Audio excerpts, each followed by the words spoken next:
જય શ્રી કૃષ્ણ, રાધે રાધે. ચલો મિત્રો, આજે અમારા ગામમાં મેળો હતો તો અમે મેળામાં આવ્યા હતા, પણ વરસાદ અતિ હતો તો એવું કાંઈ હતું નહીં. તો અમે ડુંગર ઉપર આવ્યા હતા માતાજીના દર્શન કરવા, ત્યાં પ્રસાદી લીધી. ત્યાંથી હવે આગળ જઈએ છીએ તો બહુ સરસ સૌંદર્ય છે પ્રાકૃતિક. તો હું એ તમને બતાવું. જો તમને પણ ક્યારેક ટાઈમ મળે ને તો આવી રીતના આવી જગ્યાએ નીકળતું રહેવાય.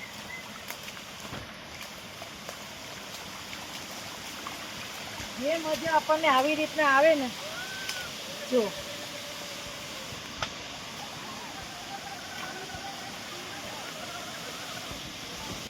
જો તમે જોઈ શકો છો કે વરસાદ બંધ છે છતાં પણ નાના નાના વરસાદના ધોધ શું કે ઝરણા જો અહીં વહે છે. પછી વરસાદ હતો ન તમને કંઈ દેખાશે ન સંભળાય. આ જો તમે પણ આનંદ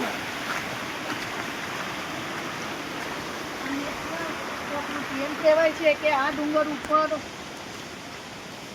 કેટલી એવી ઔષધિઓ છે પ્રાકૃતિક કે જેનાથી ઘણાને ઘણા રોગો પણ સારા થઈ જાય છે. આની ઉપરથી પાણી ગળાઈ અને નીચે આવે.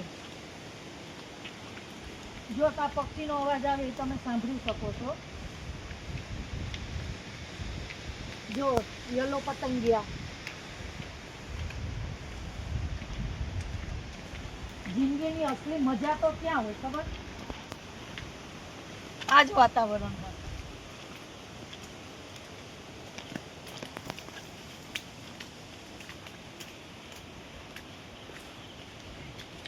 તમે પણ મને કહેજો કે તમને આ કેવું લાગ્યું વાતાવરણ. જો આગળ મસ્ત નદી કહેવાય કે ઝરણું કહેવાય, શું કહેવાય, ઝીલ. જો હું તમને બતાવું, બહુ સરસ છે. હું તો એમ કહું કે તમે જો મોર બોલે સંભળાય છે ને, મીઠા ટહુકા મોર બોલે. જો આ તમે જોઈ શકો છો. વાહ, કુદરતની મજા, કુદરતનો નજારો, અને આને કહેવાય. દોસ્તો, ક્યારેક છે ને ટાઈમ મળે ને તો આપણે આવી જગ્યાએ નીકળવું જોઈએ, અને આવી પણ આપણે વસ્તુનો ક્યારેક આનંદ લેવો જોઈએ.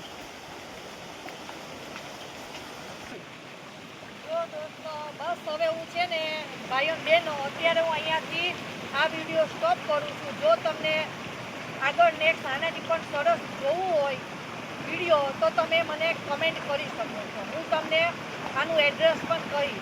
અને જો તમને મારી ચેનલ ગમે તો તમે લાઈક કરજો, શેર કરજો અને સબસ્ક્રાઈબ કરજો, અને મને કોમેન્ટ પણ કરજો. અને એનો હું તમને પાર્ટ 2 બીજા આગલા વિડીયોમાં બતાવીશ. જય શ્રી કૃષ્ણ, રાધે રાધે, જય દ્વારકાધીશ.